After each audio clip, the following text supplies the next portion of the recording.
हाँ जी, क्या हाल है? अच्छा, ये क्वेश्चन हम लोग कर रहे हैं एएस लेवल अकाउंटिंग। और ये एएस का स्पेसिमेन पेपर जो 2023 के लिए आया है,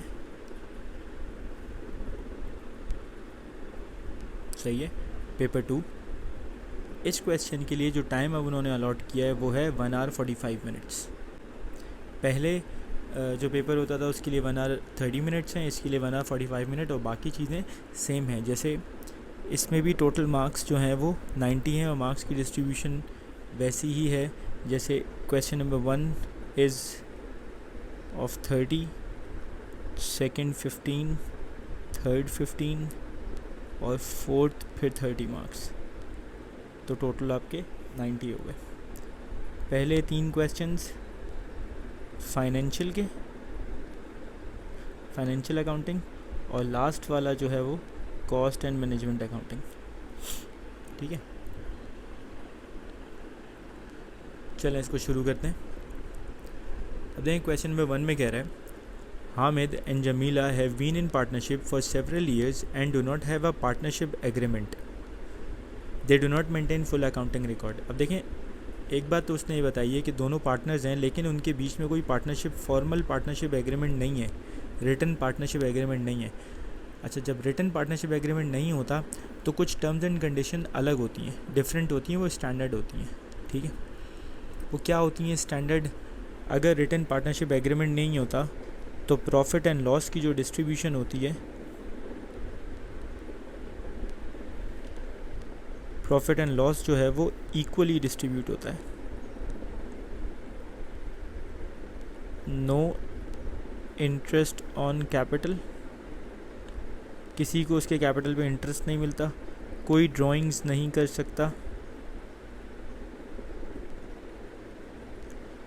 और जब ड्राइंग्स नहीं कर सकता तो जाहिर सी बात है नो इंटरेस्ट ऑन ड्राइंग्स।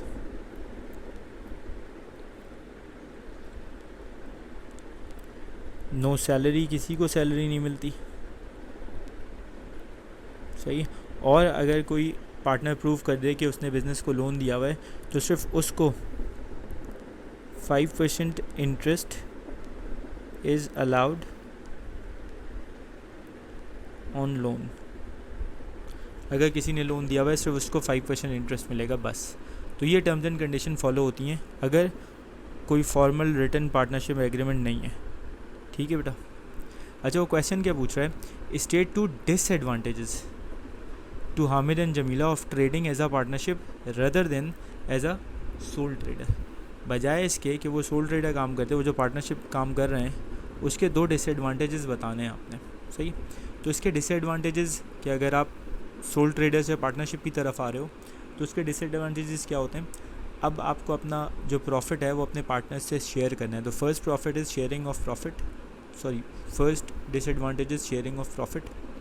दूसरा आप ये कह सकते हैं चांसेस ऑफ कॉन्फ्लिक्ट, मतलब आप अपने पार्टनर से डिसएग्रीमेंट हो सकती है और कॉन्फ्लिक्ट के चांसेस हैं।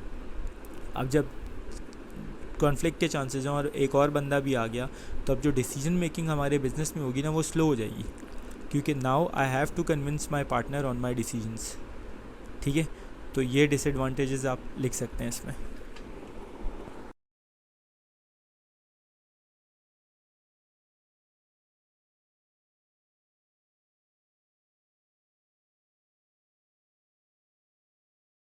उसके बाद वो पूछ रहा है state 3 items other than profit and loss sharing ratio which may be included in a partnership agreement. Profit and loss sharing ratio के अलावा बताना है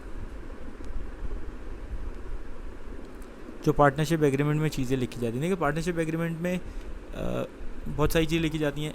how much capital partners are investing, किसको कितना इंटरेस्ट ऑन कैपिटल मिलेगा, कौन कितनी drawings कर सकता है, किसको कितना इंटरेस्ट ऑन ड्राइंग्स पे करना पड़ेगा, और किसको कितना इंटरेस्ट ऑन लोन मिलेगा, किसको सैलरी मिलेगी नहीं मिलेगी।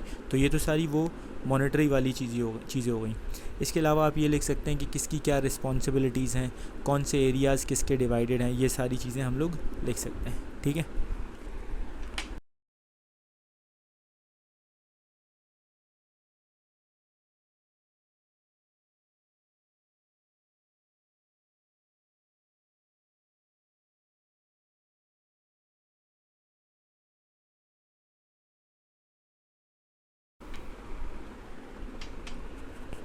अब देखें आगे क्या कह रहे हैं।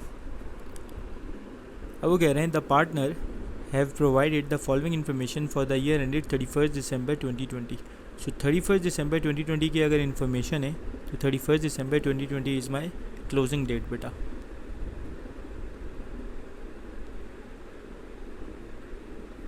ठीक है, क्या इन्फॉर्मेशन है एट 31 दिसंबर 2020 एंड 1 जनवरी 2021। तो 1 जनवरी 2021 वाला जो मेरी इन्फॉर्मेशन है वो सारी की सारी मेरी ओपनिंग है और 31 दिसंबर वाली सारी की सारी मेरी क्लोजिंग इन्फॉर्मेशन है। क्या कह रहे हैं सबसे पहले, administrative expenses owing. Administrative expenses आपके ओइंग है मतलब अक्रूड है। अब अक्रूड की एडजस्टमेंट क्या होती है, अक्रूड एक्सपेंस जो ओपनिंग होता है वो सब्ट्रैक्ट होता है एक्सपेंसेस पेड में से और क्लोजिंग जो होता है वो ऐड होता है। फिर एडमिनिस्ट्रेटिव एक्सपेंसेस प्रीपेड भी हैं। प्रीपेड का क्या करते हैं, प्रीपेड का ओपनिंग जो बैलेंस होता है वो ऐड होता है और क्लोजिंग जो बैलेंस होता है वो एक्सपेंसेस पेड में से सब्ट्रैक्ट होता है। तो ये मैं प्लस माइनस करूँगा एडमिनिस्ट्रेटिव एक्सपेंसेस जहाँ भी पेड होंगे। फिर फर्नीचर एंड फिटिंग्स की ओपनिंग वैल्यू है 26,580, सॉरी ओपनिंग वैल्यू है 24,720 और क्लोजिंग वैल्यू है 26,580। इन्वेंट्री ओपनिंग दी हुई है 7,430, क्लोजिंग दी हुई है 9,322। इंश्योरेंस प्रीपेड है, फिर एक्सपेंस है ये प्रीपेड है। एक्सपेंस प्रीपेड होता है तो उसका जो ओपनिंग बैलेंस होता है वो एक्सपेंसेस पेड में ऐड होता है और क्लोजिंग बैलेंस सब्ट्रैक्ट होता है। ट्रेड रिसीवेबल का ओपनिंग और क्लोजिंग बैलेंस दोनों के दोनों दिए हुए। कि ड्यूरिंग द ईयर पूरे साल में क्या हुआ, इररिकवरेबल डेट ये आपका एक्सपेंस है। Receipt from trade receivable, customer से क्रेडिट, कस्टमर से कितना पैसा लिया है। रिटर्न इनवर्ड ये आपका सेल्स रिटर्न है।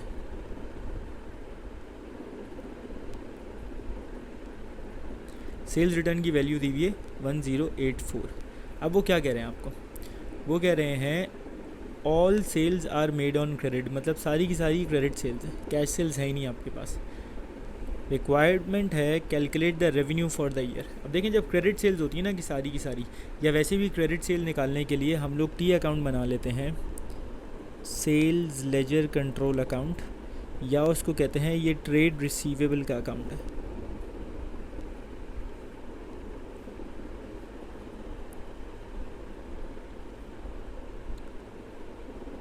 क्योंकि अकाउंट की रिक्वायरमेंट नहीं है इसलिए रफ सा बना रहा हूँ। इसका ओपनिंग बैलेंस डेबिट साइड पे आएगा। ट्रेड रिसीवेबल का ओपनिंग बैलेंस ये रहा 14,380 और इसके क्रेडिट साइड पे आता है receipts from trade receivable. Receipts customer से जो रिसीट्स होती हैं वो ये रही 164,650। सही है। सेल्स रिटर्न भी इसका क्रेडिट साइड पे आता है 1084।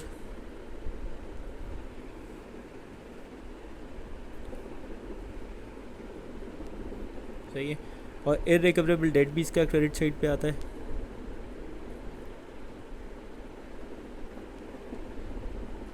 336। और जो ट्रेड रिसीवेबल का क्लोजिंग बैलेंस है वो भी क्रेडिट साइड पे लिखेंगे 12,930। जब ये सारी वैल्यूज़ आपने पुट कर ली, इस टी अकाउंट को बैलेंस कर दें, क्रेडिट साइड बड़ी आ रही है and the sum of credit side is 179,000। वही 179,000 आप यहाँ लिखें, इसमें से ओपनिंग बैलेंस सब्ट्रैक्ट करेंगे। So your credit sales is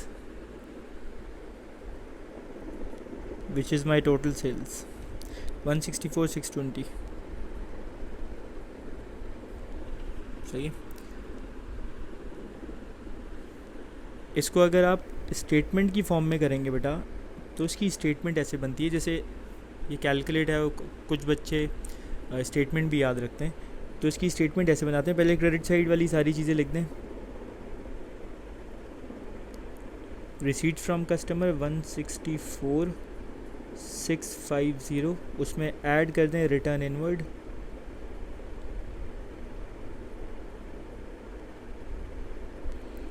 1084 और उसमें ऐड कर दें, मतलब सेम साइड पे जितनी भी चीज़ें वो ऐड करेंगे। इररिकवरेबल डेट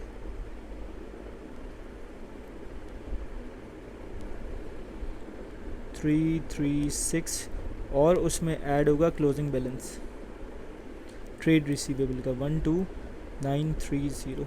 इन सबको जब ऐड किया तो आंसर आया 179। उसमें से डेबिट वाली चीज़ को माइनस कर देंगे क्योंकि वो ऑपोजिट साइड पे विच इज़ बैलेंस BD 14380। इसको जब आप सब्ट्रैक्ट करेंगे जो डिफरेंस आएगा 164620। This is your credit sales. ये आप ऐसे करके भी निकाल सकते हैं। तो ये आपने या तो ये सॉल्यूशन है या तो आप इसको कर सकते हैं। ठीक है, अच्छा आगे चलते हैं। अब देखिए उसने दे दिया एडमिनिस्ट्रेटिव एक्सपेंसेस पेड। हम पीछे देख के आए कि एडमिनिस्ट्रेटिव एक्सपेंसेस की कुछ एडजस्टमेंट थी, तो वो इसमें हम लोग करेंगे। एडमिनिस्ट्रेटिव एक्सपेंसेस जो पेड है ना, ये वर्किंग दी हुई है तो आपने सारी वर्किंग शो करनी है। तो देखिए मैं एडमिनिस्ट्रेटिव एक्सपेंसेस की वर्किंग कर रहा हूँ।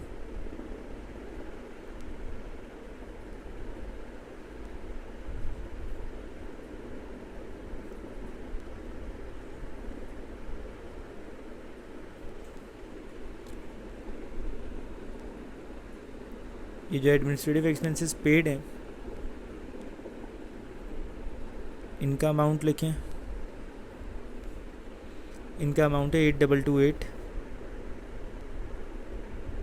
अब देखें पीछे से जो जितनी भी एडजस्टमेंट थी वो लिखेंगे। ओपनिंग अक्रूड था तो उसको सब्ट्रैक्ट कर दें। Accrued BD 472।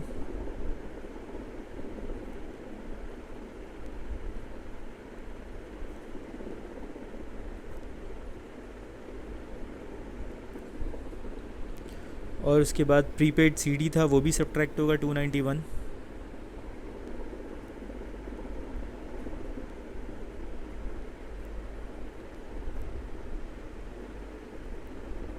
इसके अलावा एडमिनिस्ट्रेटिव की कोई एडजस्टमेंट नहीं थी।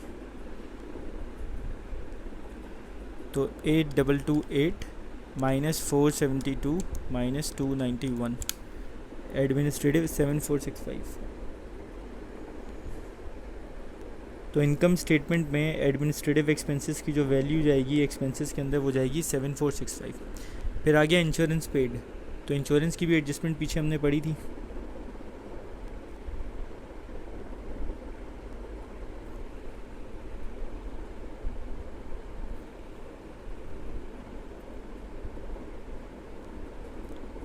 हमने पे कितना किया हुआ है 1090।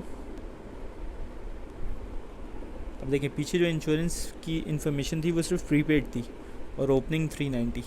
तो प्रीपेड ओपनिंग ऐड होती है।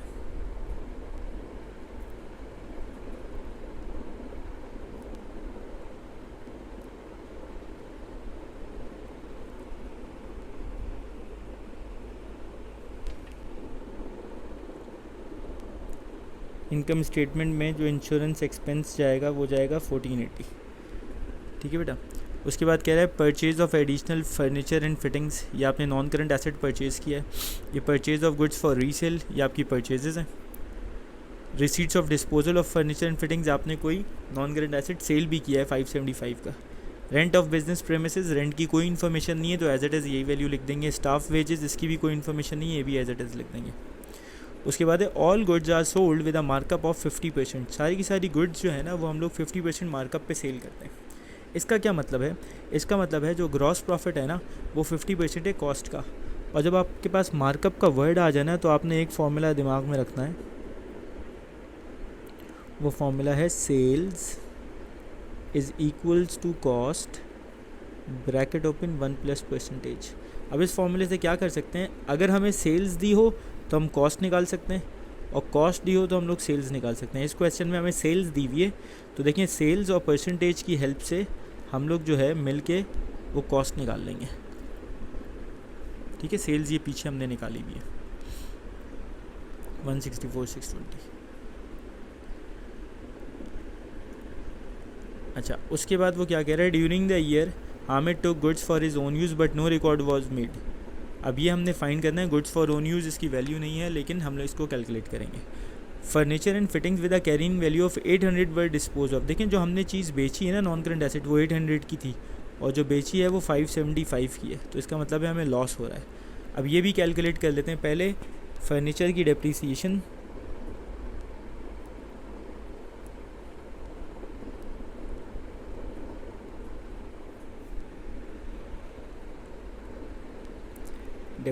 की जो फर्नीचर की जो डेप्रीसिएशन आएगी वो पहले ओपनिंग वैल्यू लिखेंगे फर्नीचर की। ओपनिंग वैल्यू फर्नीचर की ये पिछले पेज पे है 24720। इसमें ऐड करेंगे जो भी फर्नीचर हमने परचेज़ किया है, फर्नीचर परचेज्ड, याद रखिएगा फर्नीचर परचेज्ड ऐड करना है। ये रहा 4500 का फर्नीचर हमने परचेज़ कर दिया। इसमें से सब्ट्रैक्ट करेंगे फर्नीचर सोल्ड,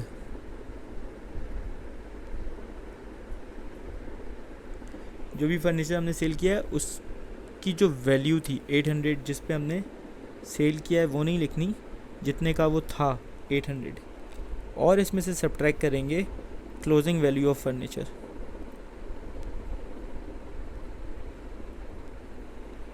तो फर्नीचर की क्लोजिंग वैल्यू यहाँ से हमने ले ली 26,580।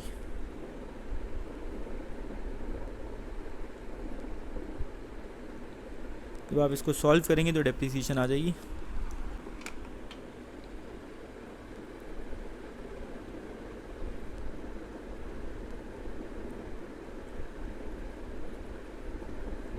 ये देखिए इनकम स्टेटमेंट में जो डेप्रिसिएशन एक्सपेंस जाएगा वो जाएगा 1840।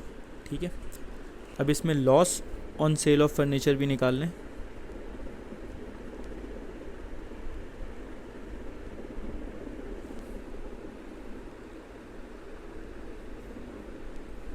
जो इसकी कैरिंग वैल्यू है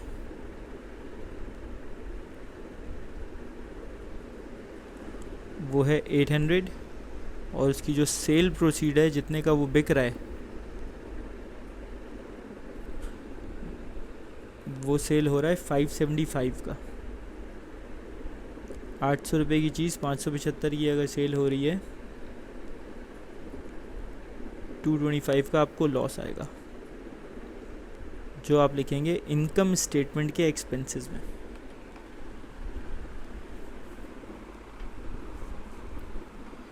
ठीक है बेटा, ये सारी की सारी वर्किंग मैंने कर। इसके बाद देखें वो क्या कह रहा है। वो कह रहा है इनकम स्टेटमेंट बना दें। ठीक है, सबसे पहले आप लिखें रेवेन्यू। रेवेन्यू की इन्फॉर्मेशन पहले पेज पे थी, ये रही 164,620।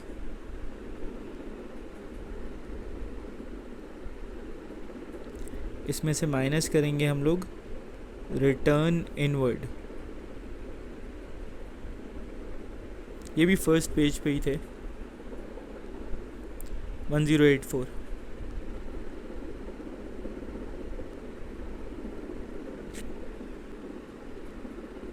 इनको सॉल्व करके आपने आंसर यहाँ लिखना है।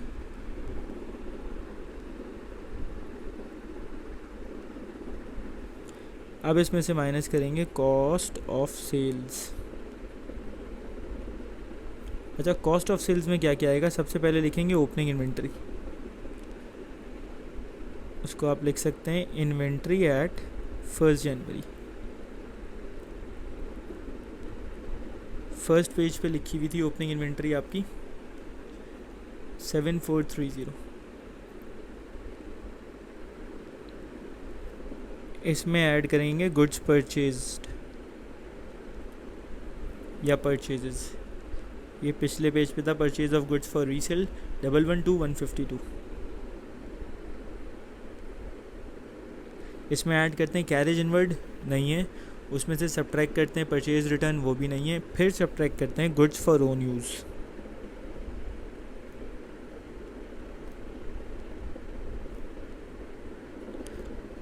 अब गुड्स फॉर ओन यूज़ है तो, लेकिन उसकी वैल्यू नहीं गिवन, तो ये हम लोग निकालेंगे। ठीक है, अच्छा, गुड्स फॉर ओन यूज़ के बाद हम लोग सब्ट्रैक्ट करते हैं क्लोजिंग इन्वेंट्री। इसको हम लिखेंगे इन्वेंट्री एट 31 दिसंबर 2020। तो हमारी जो क्लोजिंग इन्वेंट्री है वो भी फर्स्ट पेज पे लिखी हुई है 9322।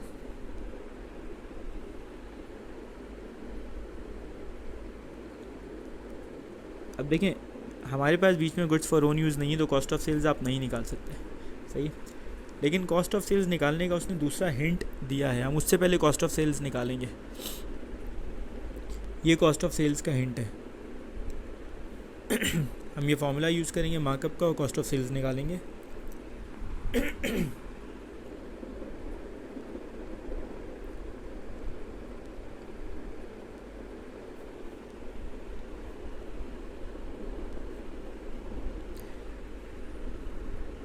डायरेक्ट इस फॉर्मूले के अंदर वैल्यूज़ पुट कर रहा हूँ। अच्छा, सेल्स जो आपने लिखनी है ना वो नेट सेल्स लिखनी है, मतलब सेल्स रिटर्न माइनस करने के बाद जो वैल्यू आ रही थी वो कितनी आ रही थी 163,536। तो सेल्स की जगह लिखेंगे 163,536 is equals to cost 1 plus percentage is 50%। देखें ये सेल्स था, सेल्स की जगह मैंने पुट किया 163,536। कॉस्ट था, कॉस्ट की वैल्यू फाइंड करनी है तो उसको कॉस्ट ही लिखा। 1 प्लस परसेंटेज 50% गिवन था तो मैंने 1 प्लस 50% लिख दिया। सही है, वैल्यूज़ मैंने पुट की। अब इसको फर्दर सॉल्व कर लें आप। 163,536 is equals to cost 1 plus percentage का मतलब है 50/100। नेक्स्ट स्टेप में आप क्या करेंगे, cost 1 plus 50/100 means 0.5।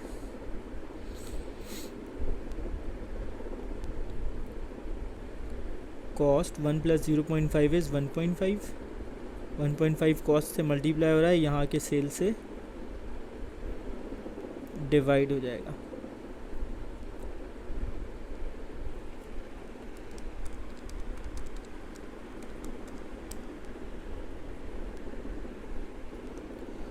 $109,024 is your cost.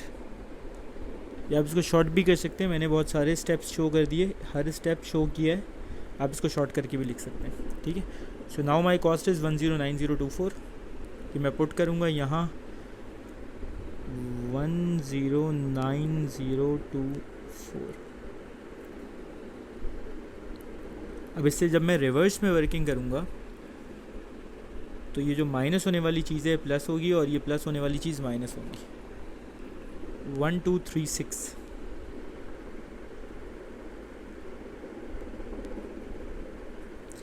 ये 1236 मेरी गुड्स फॉर ओन यूज़ है, ठीक है। अब ये सेल्स में से आप इस कॉस्ट को माइनस कर देंगे तो आ जाएगा ग्रॉस प्रॉफिट।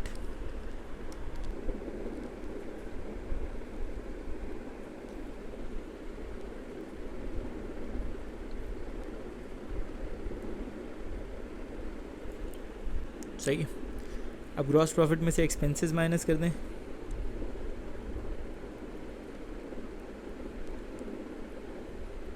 तो एक्सपेंसेस सारे आपके स्कैटर्ड रखे हुए, कैलकुलेशन हमने की हुई है, वो सारी की सारी यहाँ लिख दें। सबसे पहला एक्सपेंस लिखेंगे हम एडमिनिस्ट्रेटिव एक्सपेंसेस, उसकी वैल्यू मैं यहाँ से पिक करूँगा 7465।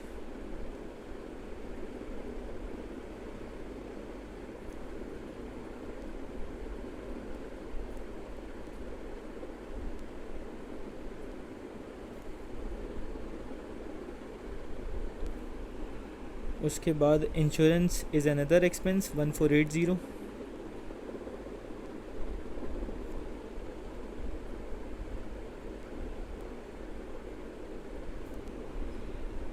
उसके बाद डेप्रिसिएशन ऑफ फर्नीचर इज़ 1840।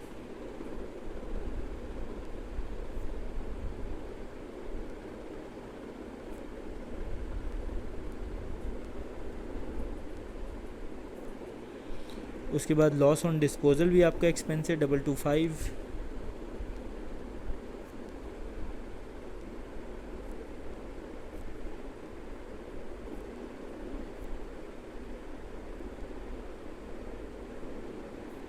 ठीक है।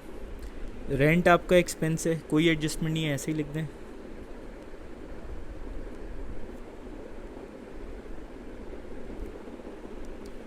Staff wages is your expense 10230।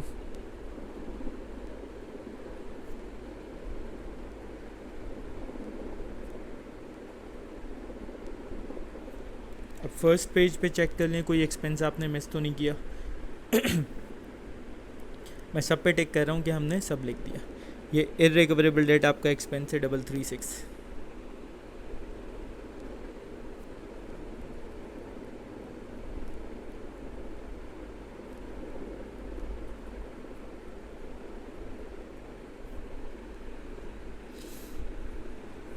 सारे एक्सपेंसेस लिख दिए, इन सब को आप ऐड कर लें। जो भी इनका आंसर आएगा उनको ऐड करके आपने लिखना है यहाँ।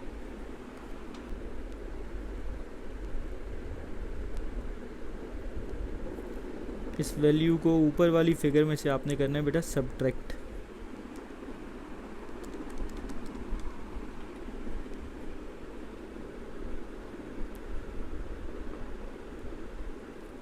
This is your profit for the year.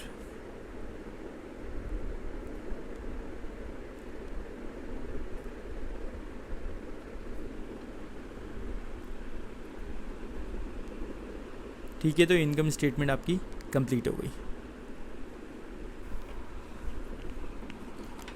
अच्छा, अब इसके बाद देखें क्या कह रहा है। Hamid and Jamila have been advised that their business could be improved if they were to keep full accounting records. They are considering 2 options। क्योंकि वो इनकम्प्लीट अकाउंटिंग रिकॉर्ड्स चला रहे थे, अब वो फुल अकाउंटिंग रिकॉर्ड की तरफ जाना चाह रहे हैं, डबल एंट्री। ऑप्शन 1 में वो कह रहे हैं to employ a part time bookkeeper at a salary of 5000 per year. मतलब वो एक बंदा पार्ट टाइम रख लें जिसको 5000 पर ईयर पे करें। ऑप्शन 2 है उनके पास to purchase a new computerised accounting package to maintain all the financial records. The cost this will cost 12,000 and will be written off over 5 years। 12,000 का होगा कंप्यूटराइज सिस्टम, 5 साल तक चलेगा।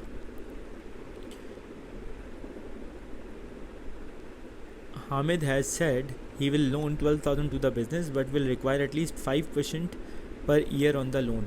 अब वो ये कह रहे हैं कि हामिद कह रहे हैं मैं दे देता हूँ लेकिन उस पर मुझे 5% इंटरेस्ट भी चाहिए। Calculate Jamila share of profit और loss for both option 1 and option 2। Jamila का वो प्रॉफिट एंड लॉस पूछ रहे हैं। अच्छा, ऑप्शन 1 में सिर्फ क्या होगा, आपने एक ही एक्सपेंस आपका इंक्रीज़ हो रहा है जो उस बुक कीपर की सैलरी है। तो पीछे जो आपका प्रॉफिट आया है 18,436, उसमें से माइनस कर दें 5,000 इसकी सैलरी, तो ये आ जाएगा 13,436। और क्योंकि इनका कोई पार्टनरशिप एग्रीमेंट नहीं है तो ये इक्वली शेयर कर रहे हैं, तो इसको 2 पार्टनर में डिवाइड कर दें 2 से, तो जमीला का शेयर आ जाएगा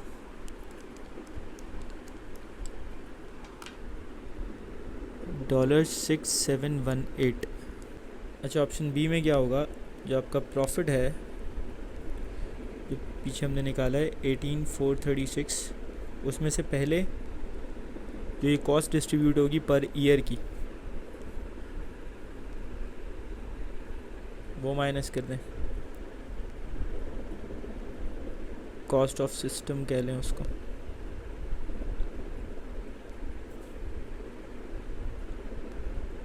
वो कैसे आएगी, 12,000 को 5 साल पे डिस्ट्रीब्यूट करना है,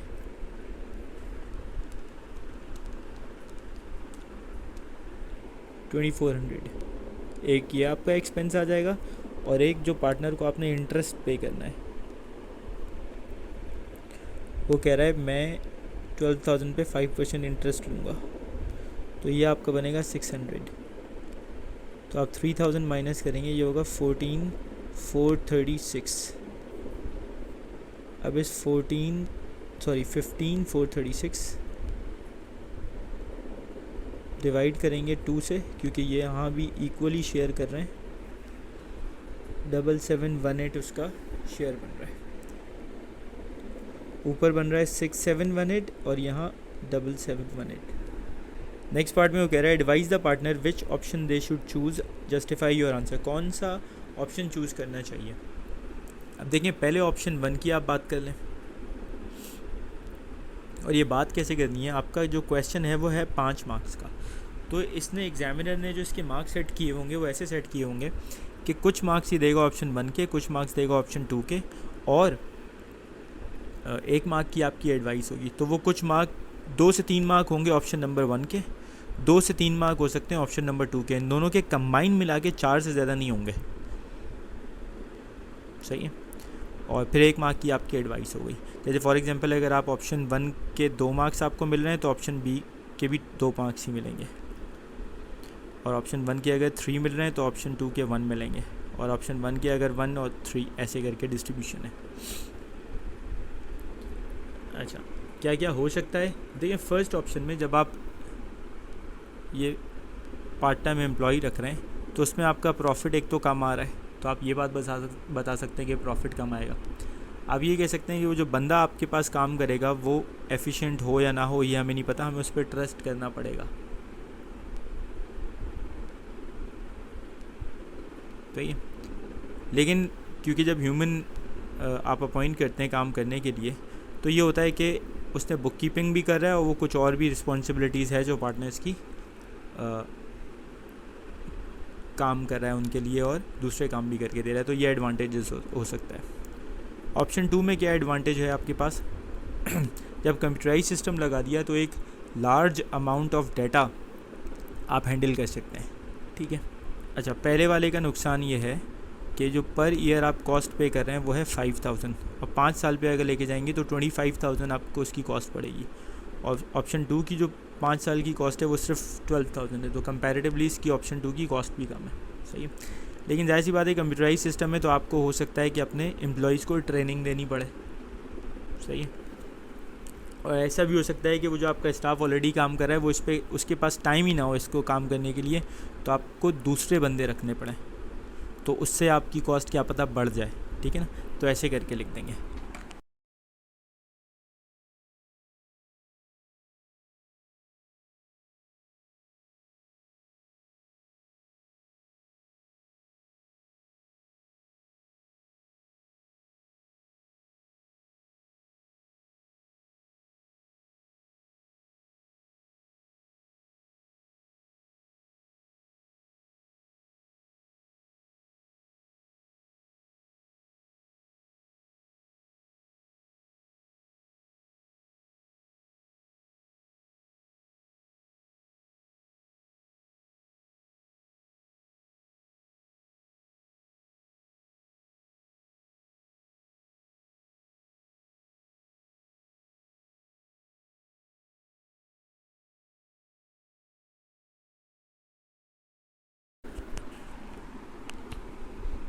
चलें। अच्छा, क्वेश्चन नंबर 2 में देखें क्या कह रहा है। Sergio is a sole trader, his bookkeeper prepare regular bank reconciliation statement. ठीक है। State two benefit of preparing regular bank reconciliation statement. Bank reconciliation statement अगर रेगुलरली आप प्रिपेयर करें तो इसके फ़ायदे क्या होते हैं? अगर कैश बुक में कोई चीज़ मिसिंग है तो वो पता लग जाता है, अगर बैंक स्टेटमेंट में कोई चीज़ मिसिंग होने वाली है तो वो पता लग जाता है। कोई डिसऑनर्ड चेक है, कोई आपका डायरेक्ट डेबिट की पेमेंट है, कोई भी पेमेंट मिसिंग कोई भी कर रहा है तो वो हमें पहले से पता लग सकता है। ठीक है ना।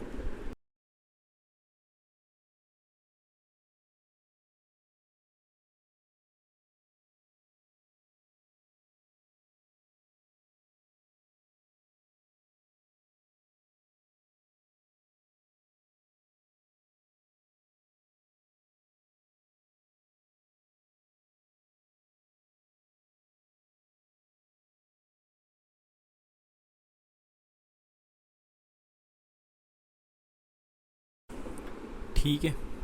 अच्छा, अब आगे देखें क्या कह रहे हैं। Additional information, Sergio is preparing is financial statement on 31 May.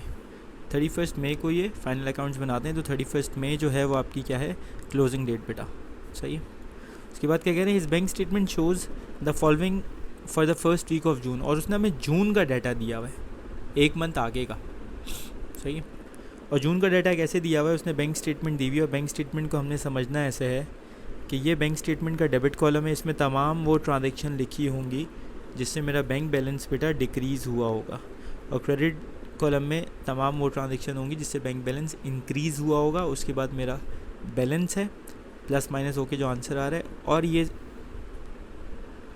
Column होता है डेबिट या क्रेडिट का। इसका मतलब है अगर डेबिट साइड पे अमाउंट लिखा हुआ है तो वो नेगेटिव है, और अगर क्रेडिट लिखा हुआ है तो वो पॉजिटिव है। ये एज़ पर बैंक स्टेटमेंट बता रहा हूँ मैं, ठीक है। तो right now on 31st May my balance is 12,350 debit, it means ये ओवर ड्रॉन बैलेंस है, नेगेटिव बैलेंस है, ठीक है।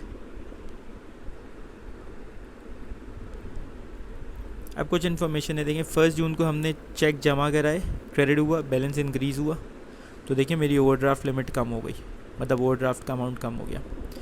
फिर उसके बाद 2 जून को मैंने चेक की पेमेंट की, तो मेरा ओवरड्राफ्ट बढ़ गया, चाहिए देखिए इंक्रीज़ होके आ गया। फिर मैंने डेबिट साइड पे पेमेंट की और इंक्रीज़ हो गया ओवरड्राफ्ट। फिर मैंने पैसे बैंक में जमा कराए, तो मतलब मेरा बैंक का बैलेंस बढ़ा, तो देखिए ओवरड्राफ्ट 12,000 से 9,000 पे आ गया। फिर मैंने 1260 की पेमेंट की, तो वो ओवरड्राफ्ट इंक्रीज़ हो गया। फिर मैंने पैसे जमा कराए, क्रेडिट साइड पे बैलेंस है तो ओवरड्राफ्ट डिक्रीज़ हो गया, और 536 डेबिट साइड पे है, सही। The following information is available. अच्छा, इन पेमेंट्स को भी समझते हैं। ये पैसे मैंने जमा कराए, ये चेक्स मैंने पे किए, फिर कुछ पैसे जमा कराएं, फिर एक चेक पे किया, फिर एक स्टैंडिंग ऑर्डर की एडजस्टमेंट हुई है क्रेडिट साइड पे। देखिए स्टैंडिंग ऑर्डर का मतलब ये है हमारी पेमेंट होती है ऑटोमेटिक पेमेंट, सही है। जो हमारी कैश बुक में क्रेडिट साइड पे लिखा होता है और बैंक वाले अपने साइड पे डेबिट साइड पे लिखते हैं, लेकिन बैंक वालों ने इसमें क्रेडिट साइड पे लिखा हुआ है, इट मीन्स ये रिवर्स कर रहे हैं स्टैंडिंग ऑर्डर को, इससे मेरा बैलेंस इंक्रीज़ हो रहा है। फिर BACS सोफिया को हमने पेमेंट की है 536 की, उसके बाद सारी ट्रांजेक्शन के बाद हमारा बैलेंस आ रहा है 11,428। ये 7 जून को है, मतलब फर्स्ट वीक ऑफ जून की इन्फॉर्मेशन है। क्या कह रहे हैं, the deposit on 1 June and 2 June both relate to amount received and recorded by Sergio in his cash book for the month of May. अभी जो 1 जून को और जो 2 जून की ट्रांजेक्शन है ना, उसके बारे में स्पेसिफिकली ये बता रहा है, ये दोनों की दोनों वो ट्रांजेक्शन थी जो हमारी कैश बुक में लिखी हुई है मई के अंदर, ये मई वाली थी, सही है। तो बैंक रिकन्सिलिएशन स्टेटमेंट जब मई की बनेगी तो ये उसमें शो होनी चाहिए, सही है। अच्छा, बैंक रिकन्सिलिएशन स्टेटमेंट जब भी हम बनाते हैं तो उसमें 2 चीज़ें लिखते हैं, एक होती है अनक्रेडिटेड और एक होती है अनप्रेजेंटेड। तो आपको आइडेंटिफाई करना है। देखें अनक्रेडिटेड जो होगी ना और अनप्रेजेंटेड जो होगी, अनक्रेडिटेड से मेरा बैंक का बैलेंस इंक्रीज़ हो रहा होता है और अनप्रेजेंटेड से मेरा बैंक का बैलेंस डिक्रीज़ हो रहा होता है, ये याद रखना है। तो अब हमने आइडेंटिफाई करना है कौन सी अनक्रेडिटेड है कौन सी अनप्रेजेंटेड है, सिर्फ 1 एंड 2 जून में। तो देखें ये जो 2 जून पे 2 डेबिट साइड पे आ रही हैं,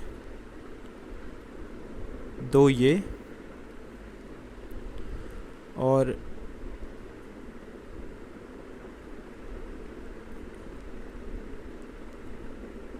फर्स्ट और 2 जून को ये जो आ रही है, सही है। जो डेबिट साइड पे आ रही है बेटा वो है मेरी अनप्रेजेंटेड, क्योंकि उससे मेरा बैंक बैलेंस डिक्रीज़ हो रहा है। जो क्रेडिट साइड पे आ रही हैं वो है मेरी अनक्रेडिटेड, उनसे मेरा बैंक बैलेंस इंक्रीज़ हो रहा है, ठीक है। ये आपने याद रखना है।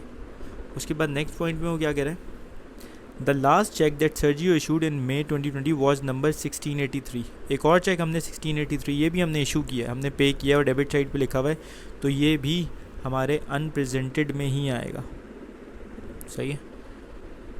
तो these 3 are your unpresented, bank balance decrease हो रहा है, and these 2 are your uncredited, इनसे बैंक बैलेंस इंक्रीज़ हो रहा है, ठीक है। जब बैंक रिकन्सिलिएशन स्टेटमेंट बनाएंगे तो उसमें लिखेंगे। अच्छा, उसके बाद एडजस्टमेंट नंबर 4 के बारे में क्या बता रहा है, ऑन 4 जून इसके बारे में बता रहा है, related to a standing order debited by the bank in error on 27 May 2020। सही, आपने गलती से बैंक वालों ने उसको डेबिट कर दिया था तो आप उसको क्रेडिट कर रहे हैं, तो मतलब बैंक बैलेंस हमारा डिक्रीज़ कर दिया था, वापस इंक्रीज़ कर रहे हैं, ये बैंक वालों ने गलती की है, सही है। तो ये जब हम बैंक रिकन्सिलिएशन स्टेटमेंट बनाएंगे तो उसमें एडजस्ट करेंगे। उसके बाद वो कह रहा है on 5 June 2020 Sergio received a letter from the bank that had been delayed in the post, letter stated on 29 May 2020।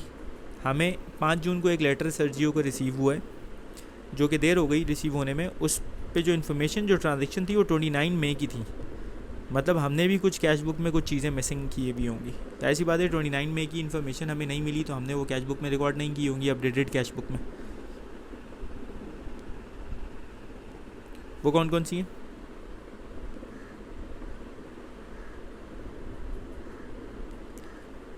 $90 and $120, bank charges of $90 and bank interest of 120 had been debited to his account. मतलब उन्होंने, bank वालों ने इन दो amount से bank charges $90 और bank interest $120 से मेरा account debit किया हुआ है। डेबिट किया हुआ है मतलब मेरे अकाउंट से पैसे काट लिए थे, बैलेंस डिक्रीज़ हो गया होगा। और उसके बाद वो कह रहे हैं an amount of 360 had been received electronically from Alvaro. पैसा रिसीव भी हुआ है मेरे अकाउंट में, amount of 360 has been received. तो इस ट्रांजेक्शन से मेरा बैंक बैलेंस इंक्रीज़ हो गया होगा। ये हमने कैश बुक में एडजस्ट करना है, सही है। अब देखें क्या कह रहा है वो कह रहा है prepare Sergio bank reconciliation statement at 31 May 2020। 31 मई को बनानी है to show the balance in the cash book before it was updated. अब देखें ये थोड़ा सा मसला है, इसमें 2-3 काम वो एक साथ कराएगा। एक तो वो कह रहे हैं 31 मई को बैंक रिकन्सिलेशन बनाओ, सही है। 31 मई को जो बैंक रिकन्सिलेशन बनाएंगे वो इस बैलेंस से स्टार्ट करेंगे क्योंकि ये 31 मई का बैलेंस है। और ये सारी ट्रांजेक्शन्स, ये पांचों और ये एरर, ये रिकॉर्ड करेंगे क्योंकि इनके बारे में उसने बताया कि ये 29 मई की ट्रांजेक्शन थी।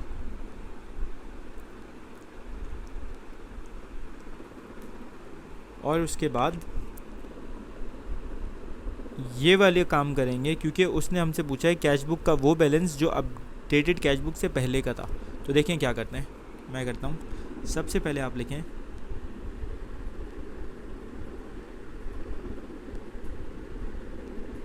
Balance as per bank statement. ये बेटा कौन सा बैलेंस लेंगे? जो 31 मई 2020 वाला बैलेंस है बैंक स्टेटमेंट में। 12,350 और वो डेबिट है तो उसको नेगेटिव ले लेंगे। तो मैंने लिखा 12,350, ये नेगेटिव है, सही है, ये याद रखना है। अब उसके बाद सबसे पहले तो आप अपना एरर करेक्ट कर लें। एरर क्या था? ये था एरर कि गलती से बैंक वालों ने मेरे अकाउंट से 4 जून को 225 डिडक्ट कर दिए थे, तो मैं उसमें वापस ऐड कर दूंगा।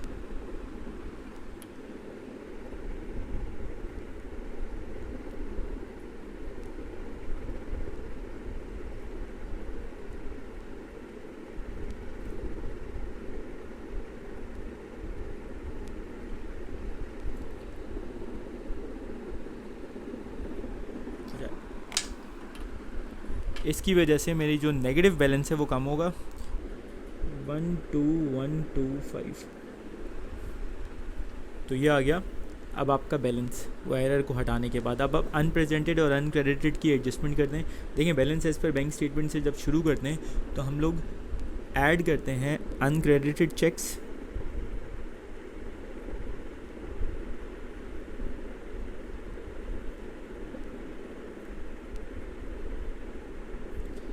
कौन कौन से अनक्रेडिटेड चेक्स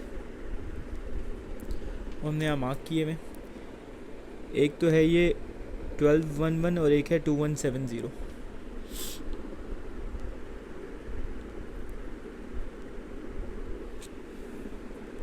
इनके नाम क्या क्या हैं? Cash and cheque bank, cash and cheque bank.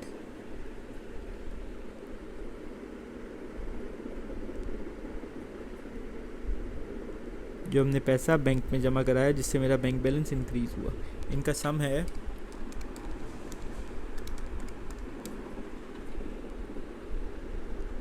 3381। क्योंकि अनक्रेडिटेड चेक ऐड होते हैं और ये ऊपर वाला बैलेंस मेरा नेगेटिव में है तो ये नेगेटिव फिगर को इसमें मैं ऐड करूँगा, फिर आएगा 8744 नेगेटिव, सही है। अब इसमें से अनप्रेजेंटेड मैं सब्ट्रैक्ट कर दूंगा।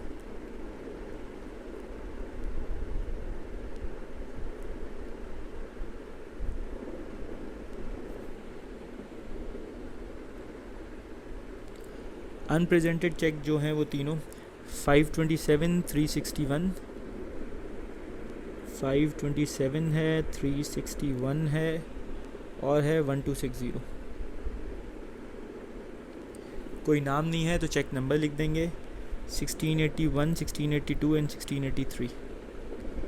Check number 1681, cheque number 1682, cheque number 1683। ये सारे के सारे अनप्रेजेंटेड थे।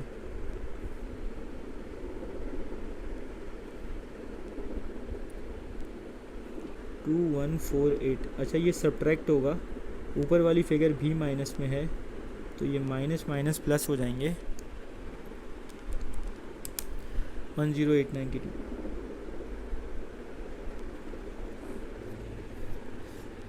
अब देखें, ये वो बैलेंस आया है जो कैश बुक के, अपडेटेड कैश बुक के बैलेंस के इक्वल होता है। इसको बोलते हैं balance as per updated cash book.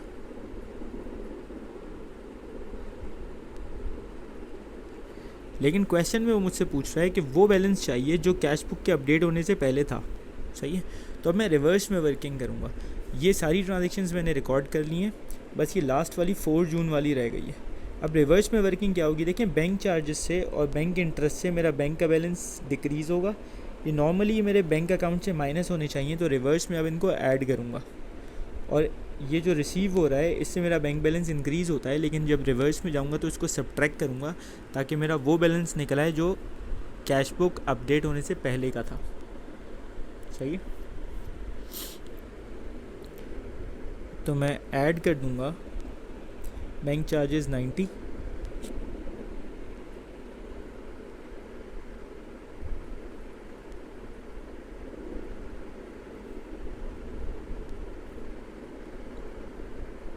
और bank interest 120।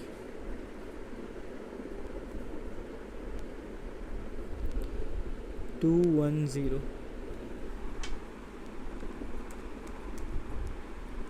plus 210 is 10682 negative, 10682 negative. और मैं इसमें से माइनस करूँगा रिसीव फ्रॉम कस्टमर।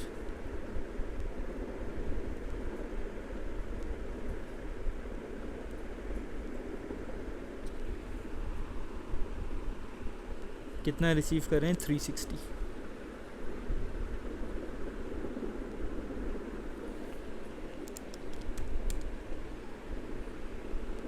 डबल 1042। अब ये समझने वाली बात है कि बेटा आप, क्योंकि इससे बैंक बैलेंस डिक्रीज़ हो रहा है तो ये तो माइनस होना चाहिए, लेकिन इसको मैं ऐड इसलिए कर रहा हूँ क्योंकि मैं रिवर्स जा रहा हूँ।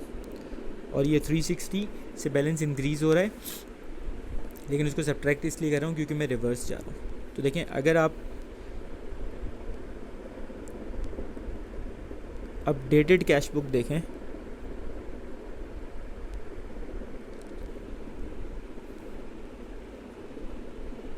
अपडेटेड कैश बुक अगर बना लेंगे ना तो आसानी से हो जाएगा मामला।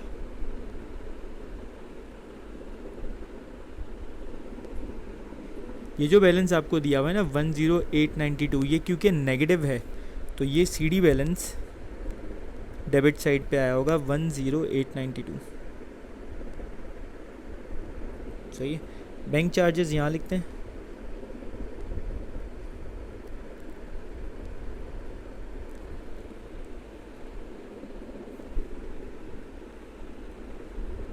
बैलेंस की जगह छोड़ देते हैं। बैंक चार्जेस कितने होते हैं, $90। और बैंक इंटरेस्ट कितना है, $120। और रिसीट फ्रॉम कस्टमर अल्वारो जो है उससे बैलेंस इंक्रीज़ हुआ है तो उसको डेबिट साइड पे लिखते हैं, अल्वारो को डेबिट साइड पे लिखते हैं 360। बस इस टी अकाउंट को अब आपने बैलेंस करना है। कैसे बैलेंस होगा, 10892 प्लस 360 इज़ 11252। वही यहाँ लिखें 11252।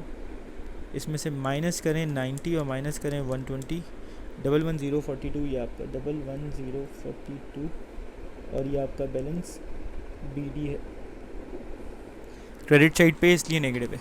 ये पूछ रहे हैं ये, ठीक है बेटा। अच्छा, उसके बाद कह रहे हैं Sergio bank manager has asked Sergio to repay the overdraft with in the next 3 month, 3 महीने में उसके मैनेजर ने बोला कि भाईजान हमें हमारे पैसे आप वापस कर दें. Sergio has identified 2 possible options. Meg will, a close friend who would provide Sergio with a loan of 10,000, repayable in 5 annual installment of 2,500. एक फ्रेंड है सर्जियो का, मिगविल. वो ये कह रहा है कि भाई मुझसे 10,000 रुपये ले लो, $10,000, और 5 साल में हमें वापस कर देना और इंस्टॉलमेंट करके पे कर देना 2,500 की. सही है. अच्छा, बारी बारी डिस्कस कर लेते हैं. Option explain benefit and drawback of Sergio of each option. Option 1 के आपने बेनिफिट्स और ड्रॉबैक बताने हैं. सही है. इसके क्या फ़ायदे और क्या नुकसान होंगे. इसके देंगे बेनिफिट्स क्या हो सकते हैं. जब आप अपने क्लोज फ्रेंड से लोन ले रहे हो तो जाहिर सी बात है वो आप पे ट्रस्ट करेगा और आपको सिक्योरिटी वगैरह उसके पास रखवाने की ज़रूरत नहीं है. सही है. अच्छा, दूसरी चीज़, जब हम क्लोज फ्रेंड से लोन लेते हैं और वो इंस्टॉलमेंट पे भी दे रहा है तो जाहिर सी बात है हमें एक खट्टा अमाउंट वापस नहीं करना, तो उस पर हम पे प्रेशर भी नहीं है. सही. आप इसके नुकसान क्या बताएंगे. नुकसान देखिए, आप ये बता सकते हैं क्योंकि आपने 10,000 का अमाउंट तो लिया है 5 साल के लिए, लेकिन आप 5 साल बाद नहीं, 1 साल से ही पे करना वापस कर दोगे. मतलब हर साल आपको $2,500 पे करने, तो रिलेटिवली थोड़ा शॉर्ट टाइम में आपको पे करना है. सही. अच्छा, दूसरी बात, आपकी जो ओवरड्राफ्ट का अमाउंट आ रहा है ना वो 11,000 में आ रहा है और आपको लोन मिल रहा है सिर्फ 10,000, तो ये भी सारा का सारा कवर नहीं हो रहा. सही. और फिर आपने ये देखना है कि आपने इस 10,000 रुपये तो ले लिए और 11,000 नेगेटिव आपने हटा के 1,000 स्टिल आप नेगेटिव पे हो, लेकिन आपने 2,500 दोबारा पे करना है, तो फिर आप ओवरड्राफ्ट में चले जाओगे. सही. तो ये इसके ड्रॉबैक हो गए ऑप्शन 1 के. अब ऑप्शन 2 में वो क्या कह रहा है. Sergio could take a 7-year bank loan from another bank for 16,000.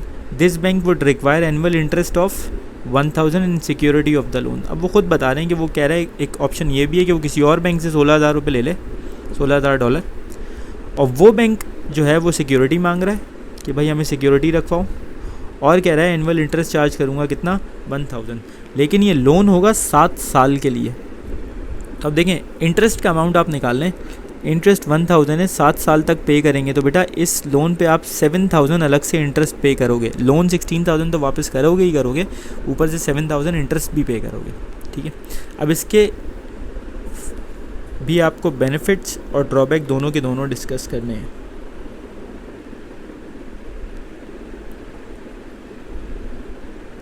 अब इसका पहला बेनिफिट तो ये है कि अमाउंट 16,000 है, सारी की सारी ओवरड्राफ्ट लिमिट आपकी पे ऑफ हो जाएगी. सही. दूसरा ये, बैंक से लोन लेते हैं तो एक बीच में डिस्प्यूट होने का चांस नहीं है कि मतलब जो भी चीज़ें वो रिटन फॉर्म में होंगी, सारे terms and condition written form में हम लोग डिसाइड करेंगे. सही. और ये लोन जो है ये 7 साल के लिए है. आपके फ्रेंड का लोन आपको 5 साल के लिए मिल रहा था, तो ये ज़रा लॉन्गर पीरियड के लिए है. ये इसके फ़ायदे हैं. अब इसके नुकसानात आप क्या बताएंगे. नुकसानात, पहला तो नुकसान आपको ये है कि आप इस पर इंटरेस्ट पे कर रहे हो. अच्छा, उसके बाद एक वो अनलिमिटेड लाइबिलिटी वाला चक्कर है. वो क्या है कि अगर आपने बैंक लोन पे नहीं किया तो आपके पर्सनल एसेट भी जो हैं वो सेल हो सकते हैं. और नुकसान ये है कि आपको हर ईयर इसकी पेमेंट करनी है और the bank is an outsider, उसकी पेमेंट करनी ही करनी है, तो एक मेंटल प्रेशर भी आ जाता है. ठीक है. तो ये ऐसे करके लिख देंगे. लेकिन क्योंकि आपको वो पूछ रहे, अच्छा एक्सप्लेन बेनिफिट वगैरह, तो ये बेनिफिट आपने कर दिए. 6 मार्क का क्वेश्चन है तो ये 3-3 करके देगा आपको मार्क्स. सही है. 3 मार्क्स ऑप्शन 1 के, भले 2 बेनिफिट के हो सकते हैं और 1 ड्रॉबैक का हो सकता है, और 3 मार्क ऑप्शन 2 के, इसमें भी 1 बेनिफिट का हो सकता है, 2 ड्रॉबैक के हो सकते हैं. कोई एडवाइस नहीं करनी. ठीक है.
अच्छा, नेक्स्ट क्वेश्चन में देखें क्या कह रहा है। The director of ABPLC have decided to make right issue and bonus issue of ordinary shares. वो राइट इशू और बोनस इशू करना चाह रहे हैं।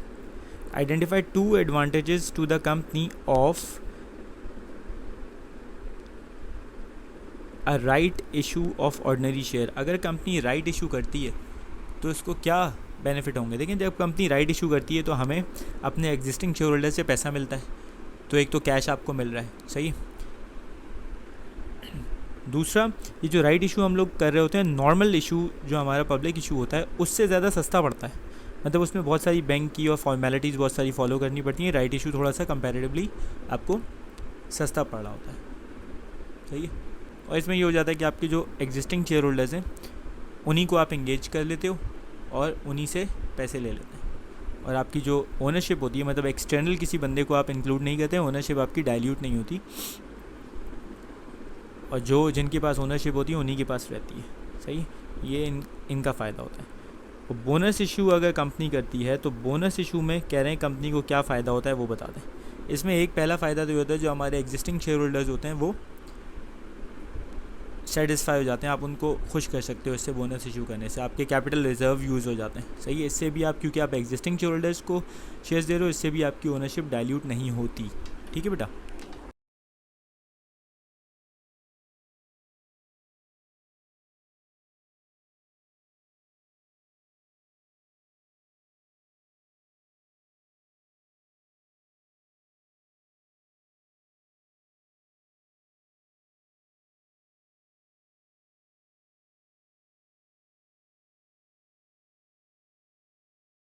ठीक है, तो ये लिख दिया।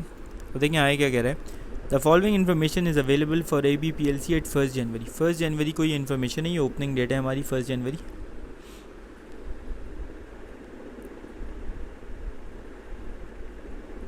क्या इन्फॉर्मेशन है, हमारे पास ऑर्डिनरी शेयर कैपिटल 1,20,000 पड़ा हुआ है और एक शेयर है 0.5 का। तो अगर हम लोग नंबर ऑफ़ शेयर्स निकालें,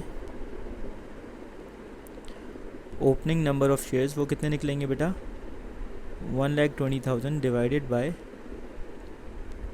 0.5। तो ओपनिंग नंबर ऑफ़ शेयर्स हमारे निकलेंगे 2,40,000। इस वक्त कंपनी ने 2,40,000 शेयर्स इशू करवाए हुए। शेयर प्रीमियम में पैसा बढ़ा हुआ है $25,000 और रिटेन अर्निंग में बढ़ा हुआ है $43,000। ABPLC has adopted the revaluation model of measuring the value of non current asset. Non current asset की वैल्यू को मेजर करने के लिए वो रीवैल्यूएशन करेंगे। क्या क्या हुआ साथ साथ वो हम लोग देखते रहेंगे। और इसके बाद देखें इसकी रिक्वायरमेंट क्या है। वो आपसे T अकाउंट्स बनवा रहा है, ऑर्डिनरी शेयर कैपिटल का, शेयर प्रीमियम का और रिटेन अर्निंग का। इनके T अकाउंट्स बना लेते हैं। देखें, ये तीनों के तीनों अकाउंट जो हैं वो मेरे इक्विटी अकाउंट्स हैं। इक्विटी अकाउंट्स का चक्कर ये होता है कि उनके ओपनिंग बैलेंस जो होते हैं वो क्रेडिट साइड पे आते हैं। अगर वो इंक्रीज़ होते हैं तो भी क्रेडिट साइड पे आते हैं, लेकिन अगर उनमें डिक्रीज़ आता है तो वो डेबिट साइड पे रिकॉर्ड होते हैं। ये सब इक्विटी अकाउंट्स ऐसे ही बिहेव करते हैं, चाहिए। अब हमें सबके ओपनिंग बैलेंस गिवन है तो हम लोग ओपनिंग बैलेंस लिख लेंगे। ये ईयर ये बता रहे हैं 2020 1 जनवरी।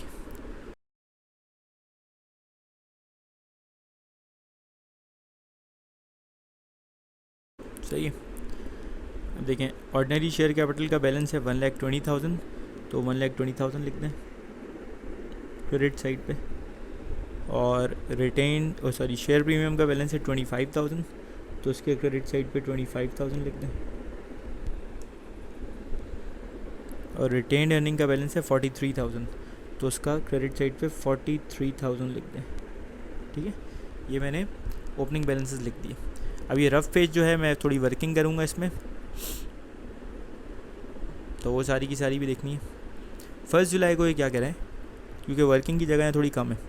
1 जुलाई को the director made a right issue कर रहे हैं directors of 1 ordinary share for every 6 held. मतलब जिसके पास 6 शेयर्स हैं वो हमसे 1 शेयर और ले जाओ, तो जो फ्रैक्शन यूज़ होगी वो होगी 1/6, सही है। और वो कह रहे हैं ये जो शेयर इशू कर रहे हैं ये हम कर रहे हैं प्रीमियम ऑफ 0.5 पर शेयर, 0.05 पर शेयर। एक शेयर पे 0.05 ज़्यादा पैसे चार्ज करेंगे। इस वक्त हमारे शेयर की वैल्यू है 0.5, तो ये जो शेयर इशू कर रहे हैं वो एक्चुअली इशू कर रहे हैं 0.55 पे, 0.05 ज़्यादा चार्ज कर रहे हैं, और वो कह रहे हैं the issue was fully subscribe, सारा का सारा बिक गया। तो कैसे वर्किंग करेंगे देखें। सबसे पहले तो आप यहाँ लिख लें number of opening shares,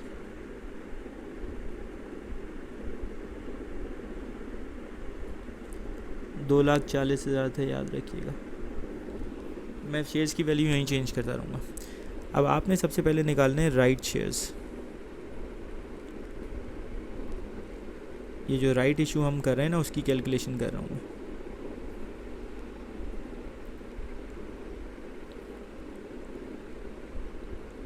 right issue में जो शेयर्स निकलेंगे वो कैसे निकलेंगे, इस वक्त कंपनी ने शेयर्स इशू करवाए हैं 2,40,000 और राइट इशू में फ्रैक्शन बन रही है 1/6, हमने पीछे लिखी है। जिसके पास 6 शेयर्स हैं वो हमसे 1 शेयर ले जाओ। तो इसका मतलब है राइट इशू में जो शेयर्स आप इशू कर रहे हैं, नंबर ऑफ़ शेयर्स, वो हैं 40,000। अब इसका अमाउंट जो होगा 40,000 का, वो कैसे लिखेंगे,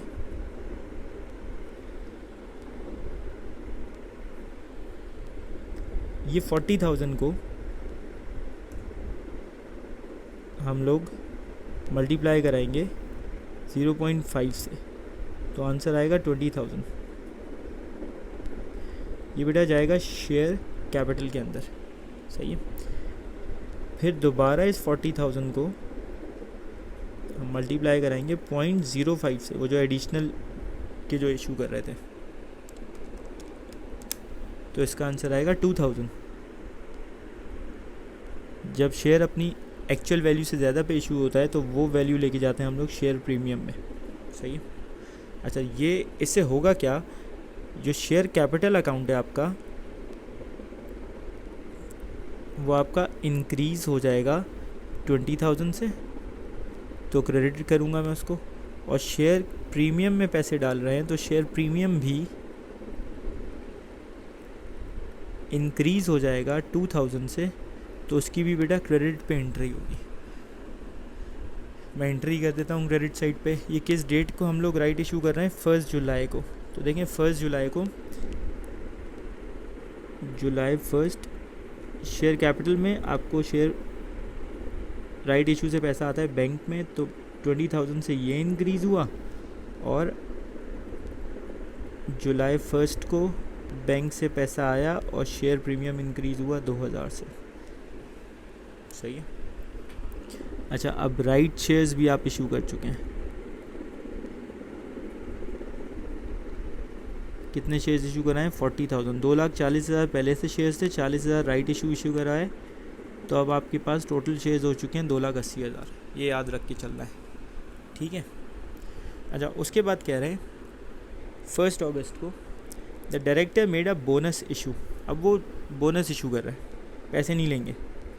1 ordinary share for every 5 held, मतलब जिसके पास 5 शेयर्स हैं वो हमसे 1 शेयर ले जाओ, तो इसकी जो फ्रैक्शन बनेगी बेटा वो बनेगी 1/5 की, सही है। They wish to keep the reserve in the most flexible form, इसका मतलब है कैपिटल रिजर्व पहले यूज़ होंगे और उसके बाद रेवेन्यू रिजर्व। तो पहले कैपिटल रिजर्व मतलब शेयर प्रीमियम एडजस्ट करूँगा, उसके बाद रिटेन अर्निंग में लेके जाऊँगा। तो इसकी भी कैलकुलेशन आप नेक्स्ट पेज पे कर लें। पहले 1/5, तो आप हेडिंग डालें बोनस इशू की। अब हम बोनस शेयर्स इशू की कैलकुलेशन कर रहे हैं। वही सबसे पहले आप नंबर ऑफ़ शेयर्स निकालें। देखें अब टोटल शेयर्स हो चुके हैं 280, तो 280 को जो फ्रैक्शन हमने पीछे निकाली है 1/5, उससे मल्टीप्लाई करें। 56,000 आप बोनस शेयर्स इशू कर रहे हैं। अब बोनस शेयर्स का जो अमाउंट निकलता है वो कैसे निकलता है, बोनस शेयर्स जितने के होते हैं उतने पे इशू कर रहे होते हैं, क्योंकि पैसे तो आप ले नहीं रहे उनसे। तो आप क्या करेंगे, 56,000 शेयर्स को मल्टीप्लाई कराएंगे 0.5 से, तो आंसर आया आपका 28,000। ये लेके जाएंगे आप शेयर कैपिटल में, सही। अच्छा, इस ट्रांजैक्शन की वजह से एक तो शेयर कैपिटल आपका इंक्रीज़ होगा 56,000 से, सॉरी 28,000 से। तो शेयर कैपिटल की आप क्रेडिट साइड पे एंट्री कर देंगे। लेकिन इसके पैसे नहीं मिले तो हम इसको एडजस्ट करेंगे अपने ही इक्विटी अकाउंट से। तो पहले आप शेयर प्रीमियम से एडजस्ट करेंगे। कैसे एडजस्ट करेंगे, उसमें से पैसा निकालेंगे, वो डिक्रीज़ होगा। अब देखें शेयर प्रीमियम में जो टोटल पैसा आपका पड़ा हुआ है वो है 27,000, तो सिर्फ 27,000 ही निकाल सकते हैं। तो शेयर प्रीमियम 27,000 से डेबिट होगा। 1,000 अभी भी बाकी है तो वो हम लोग निकालेंगे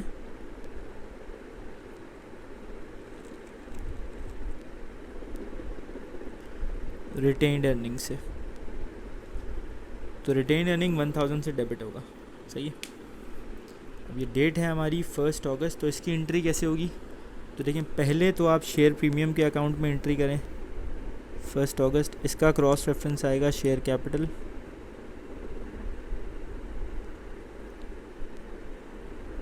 $27,000, और फिर रिटेन्ड अर्निंग अगस्त 1,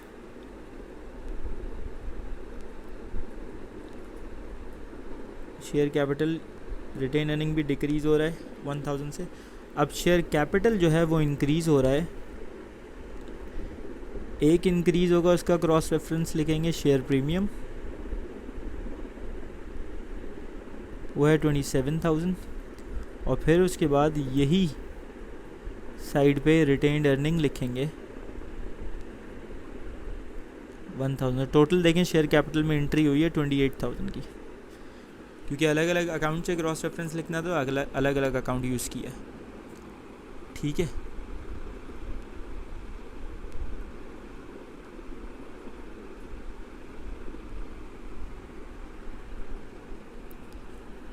अब उसके बाद वो क्या कह रहे हैं, 30th director paid an interim dividend of 0.08 per share on all share issued at that date. अब तक जितने भी शेयर्स इशू किए हुए हैं उनको 0.08 डिविडेंड पे करना है। अब तक शेयर्स कितने, अच्छा ये जो शेयर्स की मैं कैलकुलेशन कर रहा हूँ यहाँ आप बोनस शेयर्स भी ऐड करें, तो बोनस शेयर्स अभी तक कंपनी इशू कर चुकी है 56,000 के, तो 280 के बाद 56,000 आपने ऐड किए, तो अब कंपनी के पास हो चुके हैं 336 शेयर्स। अब जब आप डिविडेंड निकालेंगे ना,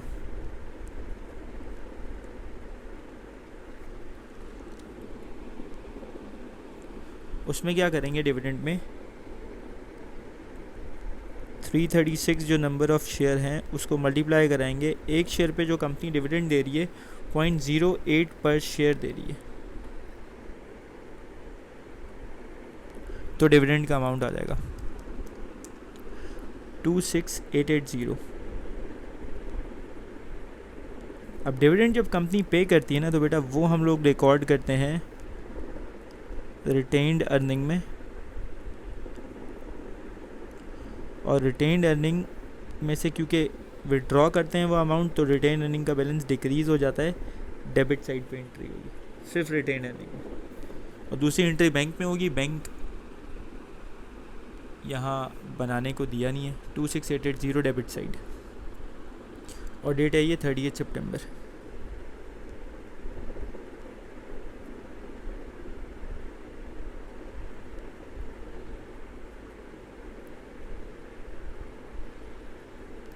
तो मैंने रिटेन अर्निंग के डेबिट साइड पे कर दी, ठीक है। 31 को वो कह रहे हैं land which had cost 120 is now only worth 1 lakh, this had not been adjusted in the books of accounts. Land की वैल्यू आपकी 120 थी और अब सिर्फ वो 1 लाख रह गई है, तो ये लैंड आपकी डी वैल्यू हो रही है 20,000 से। रीवैल्यूशन अकाउंट है नहीं आपके पास, तो आप इसको भी रिटेन अर्निंग में ही एडजस्ट करोगे। तो ये जो रीवैल्यूएशन आपका हो रहा है,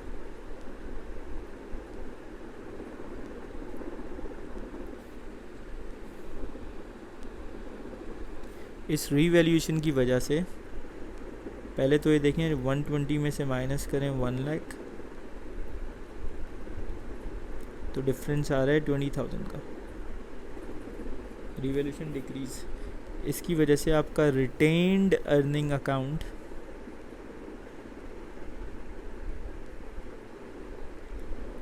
डिक्रीज़ होगा, और उसको हम लोग लिखेंगे डेबिट साइड पे। तो रिटेन्ड अर्निंग में 31 दिसंबर को लैंड को रीवैल्यू कर रहे हैं 20,000 से, सारी की सारी ट्रांजेक्शन पोस्ट कर दी, इसको बैलेंस कर दें। शेयर कैपिटल की क्रेडिट साइड का सम आ रहा है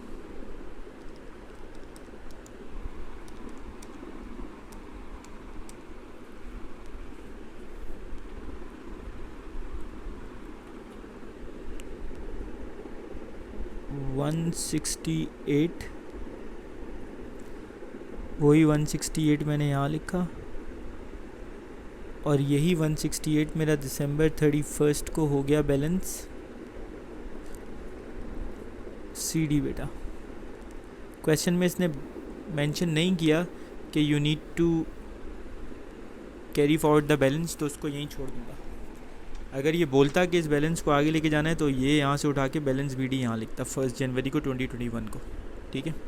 अच्छा, शेयर प्रीमियम मेरा क्लोज हो गया, उसकी क्रेडिट साइड का भी सम आ रहा है 27,000 और उसकी डेबिट साइड का भी सम आ रहा है 27,000। सो नो बैलेंस सीडी और BD. They made a profit for the year 18,000। Profit जब होता है कंपनी को तो उससे प्रॉफिट से बेटा मेरा रिटेन्ड अर्निंग अकाउंट जो है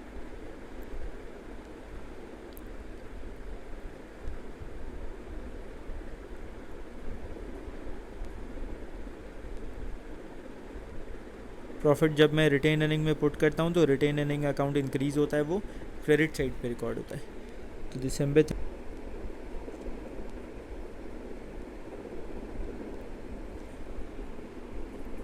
कितना हो रहा है प्रॉफिट 18,000, रिटेन अर्निंग इससे इंक्रीज़ होता है। सही है। अब आपका क्रेडिट साइड का सम आ रहा है जो ग्रेटर है 61,000,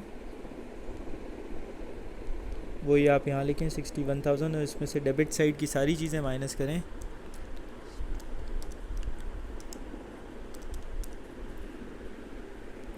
closing balance is 13,120। This is your balance CD. ठीक है बेटा। अच्छा, ये देखें क्वेश्चन नंबर 4 में बेटा क्या कह रहा है।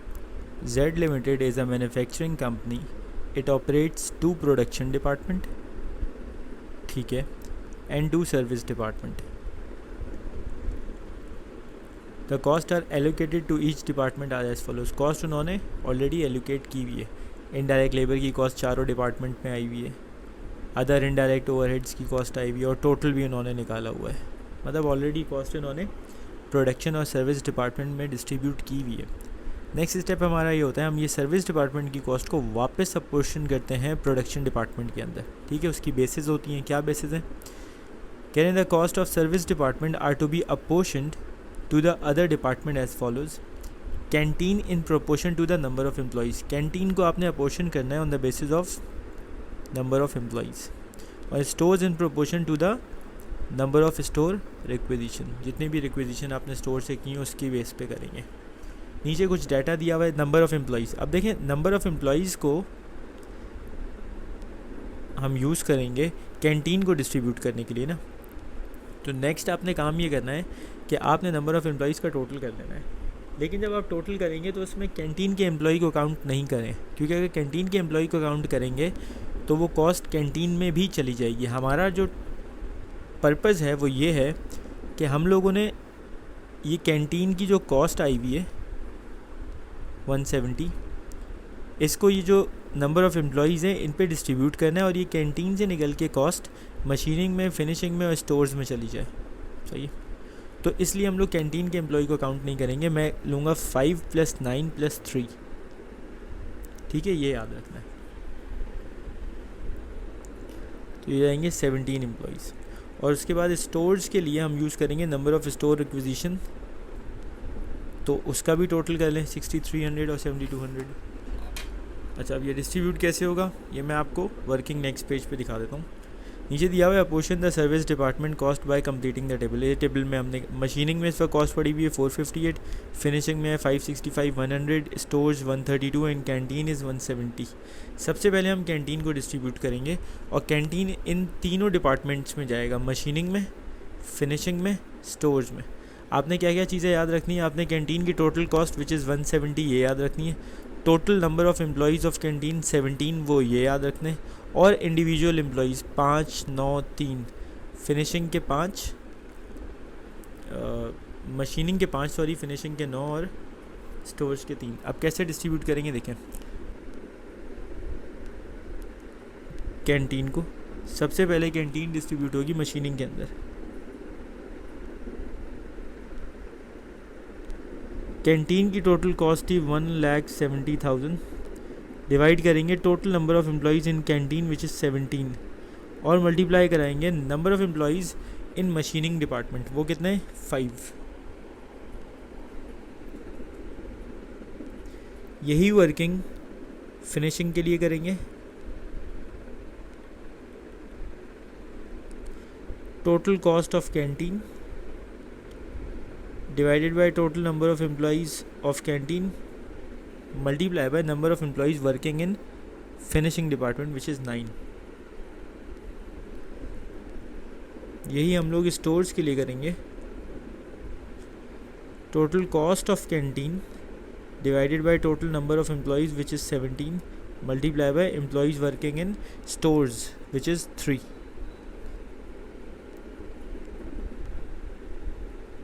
तो ये आ जाएगा 50,000, यहाँ आ जाएगा 90,000 और फिर यहाँ आ जाएगा 30,000।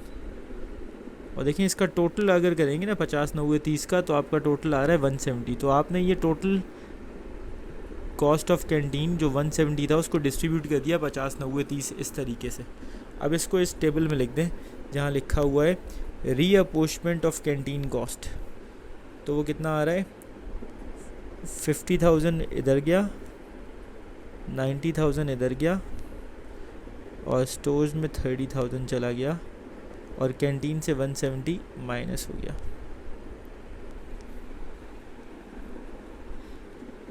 उसके बाद आपने इसको वर्टिकली ऐसे टोटल करना है और नीचे लिखना है ये जो जगह खाली है, इधर हम लोग लिखते हैं सब टोटल्स। ये आपका सब टोटल है। इसका आएगा 508, इसका आएगा 655, 100, 162 और ये ज़ीरो हो जाएगा 170 माइनस 170 ज़ीरो। सही है। अब आपने स्टोर्स की कॉस्ट को रीअपोर्शन करना है और ये स्टोर की कॉस्ट जो हो चुकी है अब वो हो चुकी है 162। अब मैं 162 को रीअपोर्शन करूँगा। याद रखना है ये टोटल आपके स्टोर एक्विजिशन 13,500 है और इंडिविजुअल 6,300 है और 7,200 है। तो देखिए मैं स्टोर्स की कॉस्ट को कर रहा हूँ।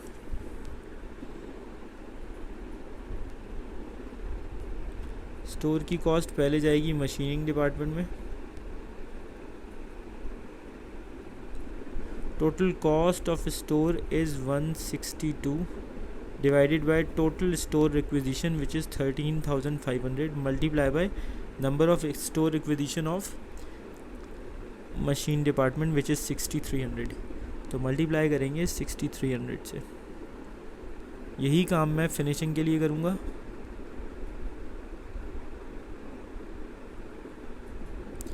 Total cost of store which is 162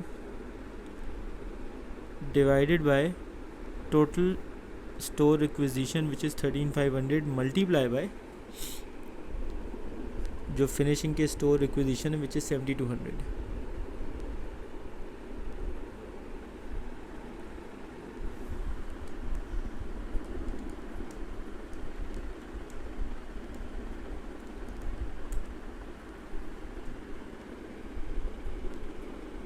$75,600 इसका आया। 86,400 इसका आया। जब आप इसको टोटल करेंगे तो ये आएगा 162,000। ठीक है बेटा। और इसको हम लोग लिख देंगे यहाँ टेबल में जहाँ लिखा हुआ है रीअपोर्शमेंट ऑफ स्टोर्स।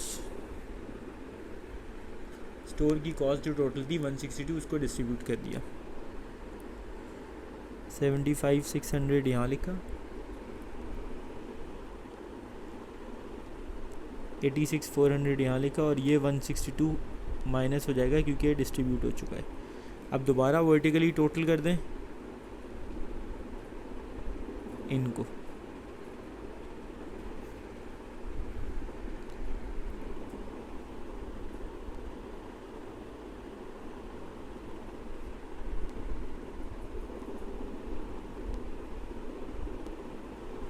और यहाँ आ गया 0।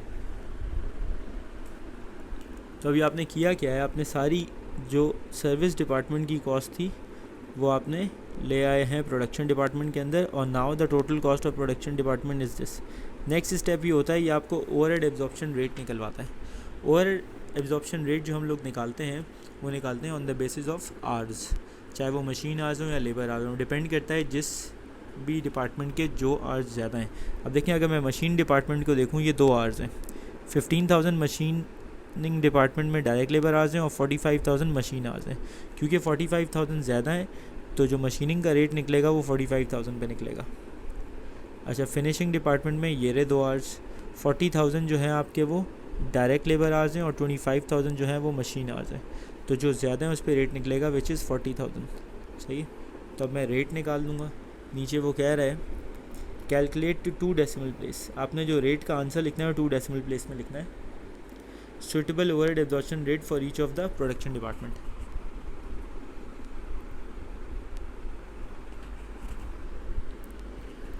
सबसे पहले मशीनिंग का निकाल लें। मशीनिंग के जो ओवरहेड आए ये आए 583,600। इसको डिवाइड कराएंगे मशीनिंग डिपार्टमेंट को हम लोग मशीन आवर्स से, ये 45,000।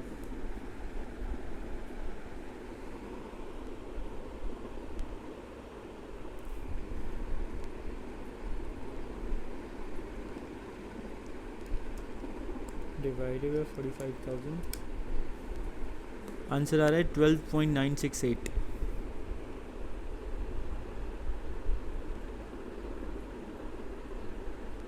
टू डेसिमल प्लेस पे इसको मैं करूँगा तो ये हो जाएगा 12.97 पर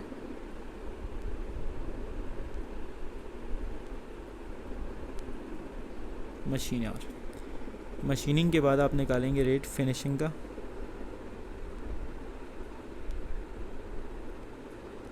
और फिनिशिंग का जो टोटल ओवरहेड आ रहा है वो आ रहा है 741,500। फिनिशिंग की जो ज़्यादा लेबर आवर्स थे वो थे 40,000,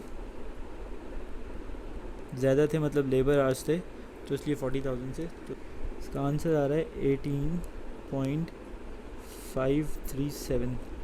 तो मैं लिखूँगा $18.54 पर लेबर आवर।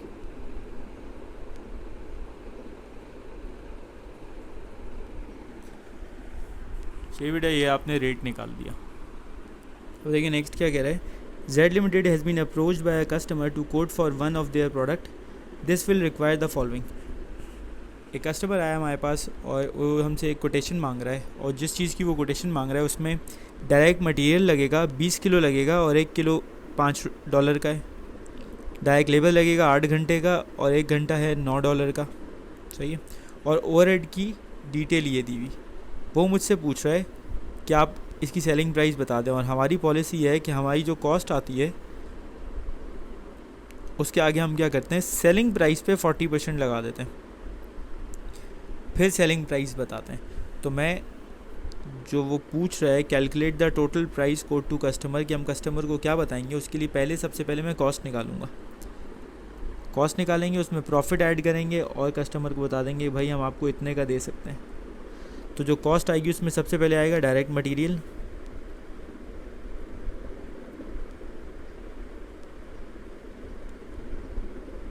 डायरेक्ट मटेरियल कैसे लग रहा है, 20 kg लग रहा है और 1 kg है $5 का। तो डायरेक्ट मटेरियल आ गया हमारा 100 का। फिर आएगा डायरेक्ट लेबर, उसका क्या हिसाब है, 8 घंटे लग रहे हैं और 1 घंटा है बेटा $9 का। तो डायरेक्ट लेबर आपका आ गया 72। अब उसके बाद ओवरहेड्स की कैलकुलेशन है। अब ओवरहेड्स की कैलकुलेशन आपने कैसे की है, आपने 2 डिपार्टमेंट्स लिखे हुए, मशीनिंग और फिनिशिंग।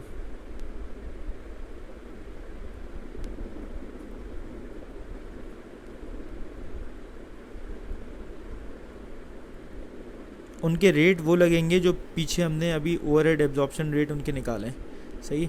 तो एज इट इज़ वो रेट यहाँ कॉपी कर लें, 12.97 और 18.54।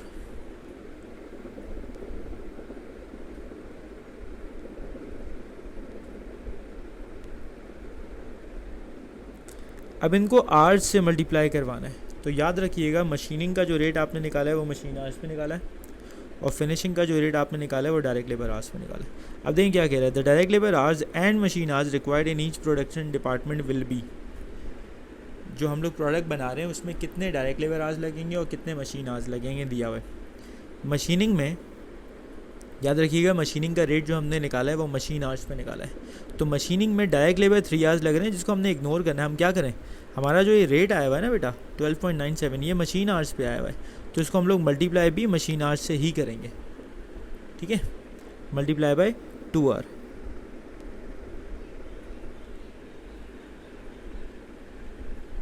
अच्छा, उसके बाद फिनिशिंग का अगर हम देखें तो फिनिशिंग में वो कह रहा है डायरेक्ट लेबर आवर लग रहे हैं 5 और मशीन के मिनट्स लग रहे हैं 20 मिनट्स। तो एक बात हम ये याद रखें कि फिनिशिंग का जो हमने ये रेट निकाला हुआ है, ये वाला रेट, ये हमने निकाला है डायरेक्ट लेबर आवर पे। तो बेटा हम लोग डायरेक्ट लेबर आवर ही लेंगे जो $5 5 आवर्स लिखा हुआ है।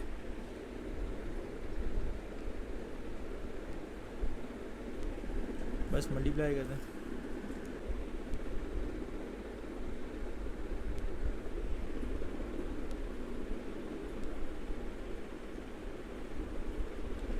इन सबको मैं ऐड करूँगा तो मेरे पास total cost of the product आ जाएगी, जो मेरी खुद का मेरा ख़र्चा मुझे लग रहा है होगा।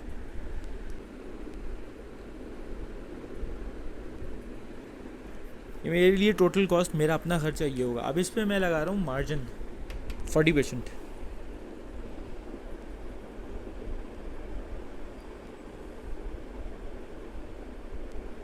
अब देखिए मार्जिन 40% का मतलब क्या है। 40% मार्जिन का मतलब ये है कि जो प्रॉफिट आप लेंगे वो सेल्स का 40% होगा। तो जाहिर सी बात है ये कॉस्ट जो है ये 60% है। तो मैं सेलिंग प्राइस कैसे निकालूंगा, ये जो कॉस्ट है 290.64, इसको डिवाइड करूंगा पहले 60 से, मल्टीप्लाई करेंगे 40 से।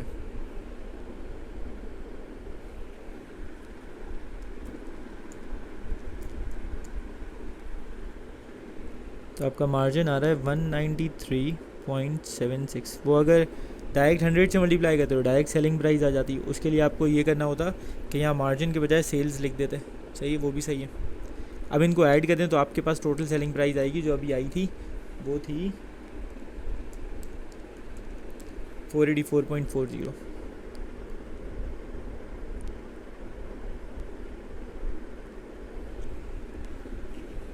This is your price to quote. ये कोट करेंगे हम अपने कस्टमरों के, भाई हम इतने का बेचेंगे, ठीक है। अच्छा, मार्जिन की एक और कैलकुलेशन भी होती है, वो थोड़ा लेंदी है। मार्जिन का वर्ड यूज़ हो तो आपने फॉर्मूला यूज़ करना है बेटा, cost is equals to sales bracket open 1 minus %।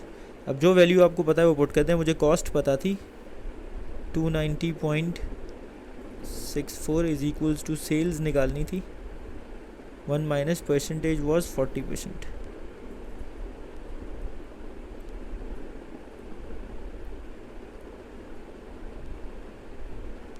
%40 means 40/100, जिसका आंसर आएगा 0.4।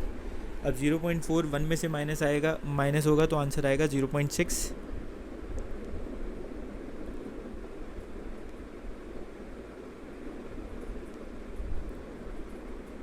और 0.6 सेल से मल्टीप्लाई हो रहा है, वहाँ जाके 290 से डिवाइड हो जाएगा तो सेल्स की वैल्यू आ जाएगी बेटा। और सेल्स की वैल्यू वही आएगी 484.4। तो आप ऐसे भी निकाल सकते हैं, ठीक है। अच्छा, उसके बाद देखें क्या कह रहे हैं। The customer has said that they will buy, ये जो पुराना कस्टमर इसकी बात कर रहा है, by the goods from Z limited but at a price with which will earn Z limited gross margin of 25%। हम जो मार्जिन अर्न कर रहे हैं 40%, वो कह रहे हैं मैं आपसे चीज़ ले लूँगा लेकिन इतने की लूँगा, और हमने हिसाब लगाया कि उससे हमारा जो ग्रॉस मार्जिन आ रहा है वो आ रहा है 25%। तो advise the director whether or not they should accept the offer, justify your answer. हमें ये ऑफ़र इसकी एक्सेप्ट करनी चाहिए नहीं करनी चाहिए। अब देखें, ये जो आपको एडवाइस करनी है 5 मार्क्स की करनी है, तो 2 आपको पॉइंट्स मिलेंगे इस बात पे कि आप बोलेंगे हाँ जी हमें ऑफ़र एक्सेप्ट करनी चाहिए। 2 पॉइंट्स मिलेंगे आपको ये बात लिखने पे, ये पॉइंट्स लिखने पे कि नहीं जी हमें ऑफ़र एक्सेप्ट नहीं करनी चाहिए, ठीक है। और आखिर में 1 मार्क आपको एडवाइस का रिकमेंडेशन का मिलेगा। तो किस वजह से आपको ये एडवाइस एक्सेप्ट करनी चाहिए, एक्सेप्ट करने के रीज़न क्या हो सकते हैं। ये कि आपकी फैक्ट्री में आइडल कैपेसिटी है वो यूटिलाइज़ हो जाएगी, आपके वर्कर्स जो हैं वो फ्री बैठ रहे होंगे, वो काम करते रहेंगे, और अल्टीमेटली 25% है लेकिन प्रॉफिट तो है। तो इसलिए हम ये समझ के भी कि भाई हमारी एटलीस्ट वेरिएबल कॉस्ट तो कवर कर रहा है, तो इसको हम लोग एक्सेप्ट कर लेते हैं। रिजेक्ट करने के क्या रीज़न है, नहीं जी हम नहीं रख सकते इसको, उसका क्या रीज़न है कि भाई हमारा प्रॉफिट कम हो रहा है, जाहिर सी बात है। दूसरे कस्टमर्स जो 40% जिस पे मैं प्रॉफिट रख के जिनको सेल कर रहा हूँ उनको पता लग गया तो वो मुझे छोड़ के जा सकते हैं, सही है। और ये सबसे मेन इंपॉर्टेंट बात है कि जब मैं इस 25% वाले ऑर्डर को लूँगा जिस पे मुझे प्रॉफिट 25% हो रहा है, तो मेरी रिसोर्सेज यूटिलाइज़ होना शुरू हो जाएंगी। तो बाकी जो अलग से कोई ऑर्डर अगर आ रहे होंगे जिनको मैं 40% रख के सेल कर सकता हूँ, मैं वो नहीं एक्सेप्ट कर सकता, तो इस वजह से मैं इसको रिजेक्ट कर देता हूँ, सही। तो यह आखिर में आप अपनी एडवाइस देते हैं।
ठीक है बेटा।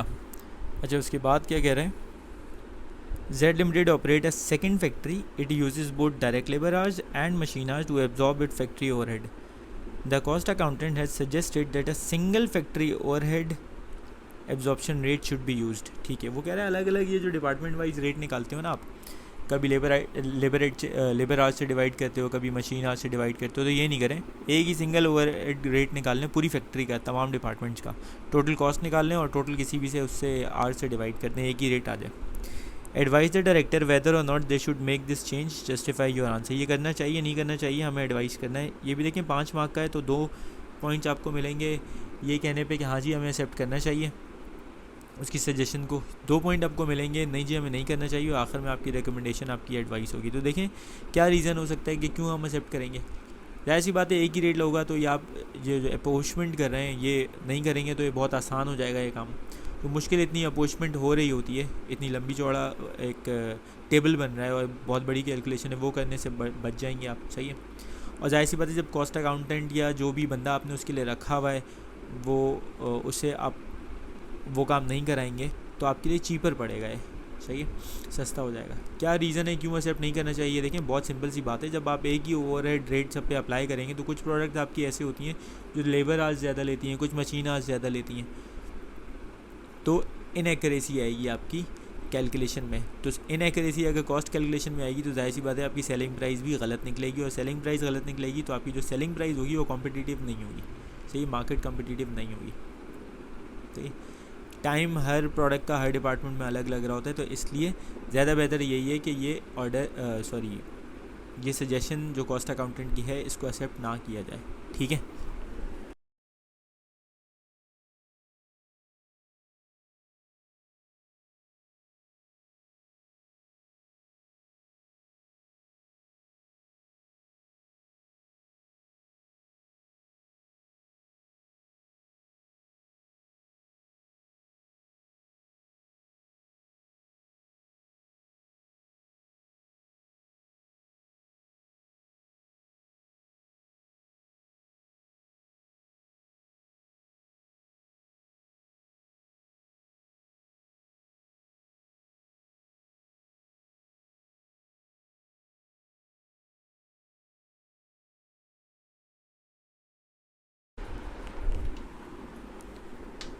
ठीक है बेटा, ये ऐसे लिख दोगे। अच्छा, उसके बाद क्या कह रहा है discuss the impact of over absorption of overhead on the profit of a manufacturing business. अगर हम लोग अपने ओवरहेड्स को ओवर एब्जॉर्ब करवाएंगे तो उसका मैन्युफैक्चरिंग बिजनेस पे क्या इफ़ेक्ट आ सकता है। सही है। तो एक तो पहली बात यह है कि आप एक्सपेंसेस जो हैं वो बहुत ज़्यादा एब्जॉर्ब करा देंगे अपने प्रोडक्ट के अंदर, ठीक है ना। अच्छा, जैसे ही आप एक्सपेंसेस ज़्यादा एब्जॉर्ब करवाएंगे तो आपकी cost of the product increase हो जाएगी। Just because of cost of the product आपकी इंक्रीज़ होगी तो उसके बाद आपका प्रॉफिट भी बहुत ज़्यादा इंक्रीज़ हो जाएगा। ज़्यादा या बहुत ज़्यादा डिपेंड करता है। सही है। और क्योंकि जब कॉस्ट बढ़ गई और आपका प्रॉफिट भी बढ़ गया तो आपकी सेलिंग प्राइस भी बेटा बढ़ जाएगी। सही है। अच्छा, सेलिंग प्राइस बढ़ने की वजह से जाहिर सी बात है, हो सकता है कि आपकी जो प्रोडक्ट है वो कॉम्पिटिटिव ना रहे। सही है। और आपकी जो प्रोडक्ट की डिमांड है वो डिक्रीज़ हो जाए। ठीक है।